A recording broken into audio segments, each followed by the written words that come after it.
Bonjour, aujourd'hui je vous présente les 9 nouveautés pour ce mois de novembre 2024. 9 nouveautés, donc 2 jeux bonus. Je vous les présente très brièvement et après en détail on a Sur les traces de Marie Curie, un très joli jeu de stratégie familiale. Ghost at Home et Panic in the Air, des jeux de cartes qui ne vont pas être sympas les uns avec les autres.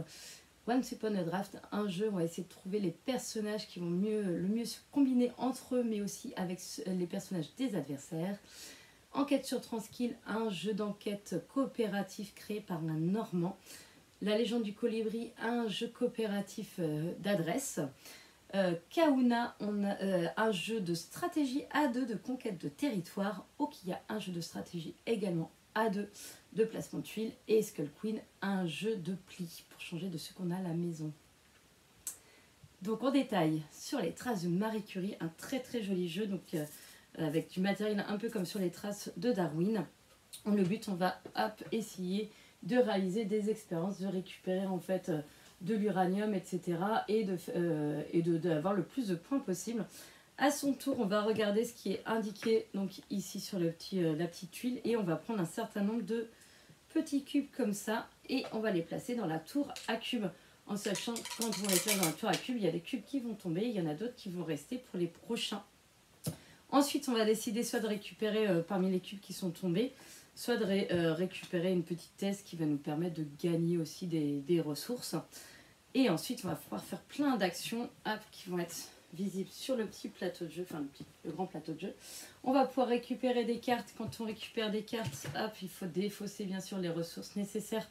Et selon si c'est notre première carte, notre deuxième, notre troisième, etc., on va récupérer plus ou moins de ressources. On va pouvoir réaliser des expériences si on a les ressources nécessaires, on va les transformer et ça nous permet de réaliser des expériences qui vont nous permettre de récupérer plus de cubes aux prochaines manches ou aussi de garder le plus de cubes possible sur son plateau parce qu'on va être limité.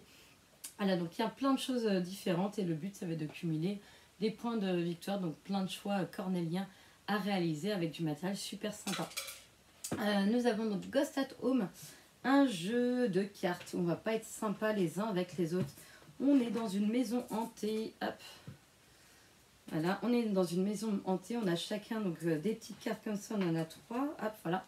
On a donc trois étages en fait dans notre maison. Le but du jeu, ça va être de réussir à placer donc une pièce de chaque côté de chaque étage. Donc comme ça, donc 6 cartes en tout pour pouvoir s'échapper de sa maison par le toit.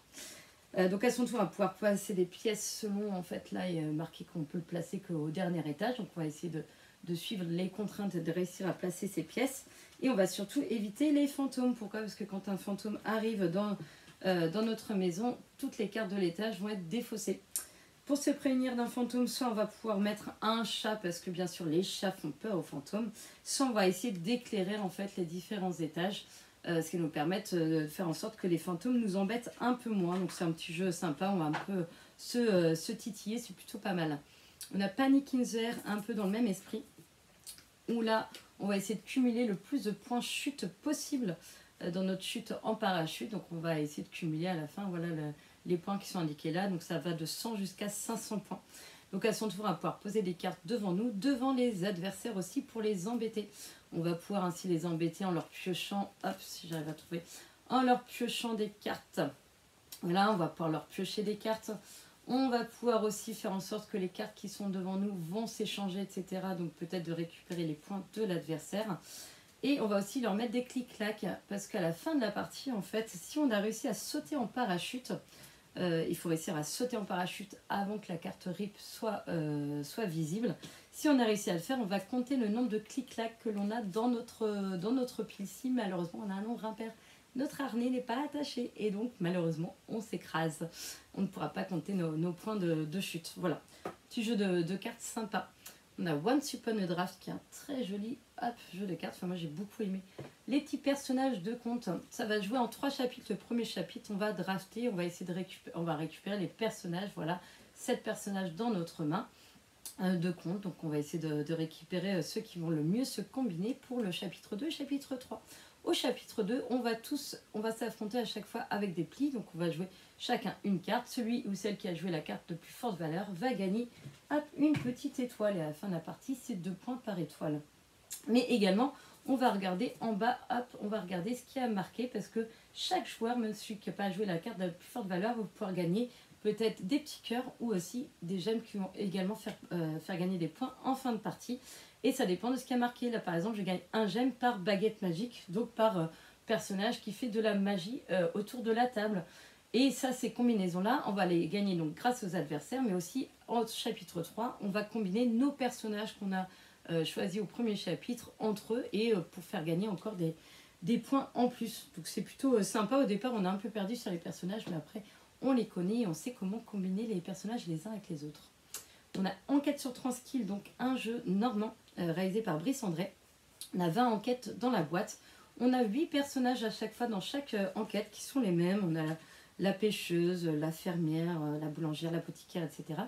Et on va avoir une enquête, donc on a une question. La pêcheuse a disparu, sa maison est sans dessus-dessous et personne n'est prévenu de son absence. Mais qu'est-il arrivé à la pêcheuse? On va aller interroger les différents témoins, voire suspects peut-être, qui vont nous indiquer, nous donner un indice. Et on va essayer, avec tous les indices que l'on a sous les yeux, de trouver la solution qui n'est pas forcément évidente. Donc c'est plutôt sympa parce qu'à la fin, on se dit « Ah oui, il lui est arrivé ça, d'accord, ok ». La légende du colibri. On est sur, pour moi, c'est un gros coup de cœur. Donc, un jeu bonus que vous pourrez emprunter gratuitement à Ludothèque. On a un lac comme ça et dessus, on a des gouttes d'eau. Le but du jeu, c'est de récupérer les gouttes d'eau qui sont dans le lac et de se les transmettre de patte en patte. On va chacun avoir une patte et on va essayer de se faire passer les gouttes d'eau sans les faire tomber. Et donc, pour essayer d'éteindre les arbres en feu, les tuiles comme ça.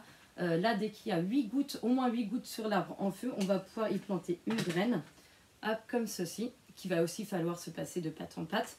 Et donc le but du jeu, c'est d'avoir le plus de graines possible à la fin de la partie. Ça joue en 2 manches, chaque manche dure 3 minutes. Il y a une bande son en fait avec plein de sons différents et à chaque son va faire des choses différentes. Soit il y a le jaguar qui approche, il va plus falloir ni bouger ni parler. Soit il va y avoir le singe faut se gratter, soit le front rond faut se lever, se rasseoir, etc. Donc c'est plutôt sympa, assez dynamique et ça joue donc en 6 minutes. Kaona, un jeu de stratégie à 2 de conquête de territoire. On a un plateau comme ça avec plein d'îles différentes. Le but du jeu, ça va être de contrôler le plus d'îles à chaque manche. Donc ça joue en 3 manches. Et on va en fait jouer des cartes avec des noms d'îles. Et on va pouvoir y placer un petit trait comme ça. Ça nous permet en fait, quand on a une majorité de petits traits comme ça sur une île, de pouvoir y placer une pierre et donc d'être majoritaire sur l'île. Et le but, ça va être d'être le plus majoritaire possible en sachant qu'on va pouvoir enlever bien sûr les petits traits entre les îles de l'adversaire. Okiya, un jeu de stratégie également à 2 dans l'univers asiatique. On va avoir un jardin constitué de 16 tuiles qui sont posées en carré. Et à son tour, on va pouvoir poser donc une tuile à la place d'une tuile jardin, une tuile geisha. Le but c'est quoi? Ça va être de réussir à aligner 4 de ces tuiles ou à faire un carré de 4 de ces tuiles ou faire en sorte que l'adversaire ne puisse plus jouer. Pourquoi il ne pourrait plus jouer? Parce que tout simplement quand on joue une de ces geishas sur une tuile, hop, ça oblige l'adversaire après à aller jouer sur, là par exemple, soit une tuile avec de la pluie, vous voyez le petit nuage avec la pluie, soit une tuile avec un iris. Et donc ça oblige l'adversaire à aller jouer à un certain endroit. C'est plutôt sympa, assez stratégique pour des règles assez simples. Et pour finir, dans Skull Queen, qui est également un jeu que vous pourrez emprunter gratuitement à la ludothèque. C'est un jeu de pli, on a 4 couleurs de cartes. Et donc on a au départ de chaque manche, on a notre petite planche de pirate. Soit on va la poser côté croissant, soit côté décroissant. Et on va poser nos petits pirates de la couleur des cartes dessus. Le but c'est quoi? C'est de faire en sorte que nos pirates soient sur les cases de valeur le plus élevée à la fin de la manche. Et donc on va jouer des plis et à chaque pli on va regarder. La personne qui a joué la carte de plus forte valeur, par exemple là, le 11 bleu, va augmenter de une case va monter son pirate bleu d'une case. Et celui ou celle qui a joué la carte de plus faible valeur va le baisser d'un cran. Si jamais le pirate doit monter et sortir de la planche, ou doit descendre, sortir de la planche, malheureusement il est perdu pour cette manche-là. Et on va avoir en plus des petites cartes spéciales qui vont permettre d'augmenter de 2 ou baisser de 2 cases. C'est un petit jeu un peu de pari, de pli par rapport aux cartes que l'on a en main au départ de la partie. C'est plutôt très très sympa, ça marche bien, ça joue jusqu'à 6. Voilà pour les nouveautés de novembre 2024. À bientôt!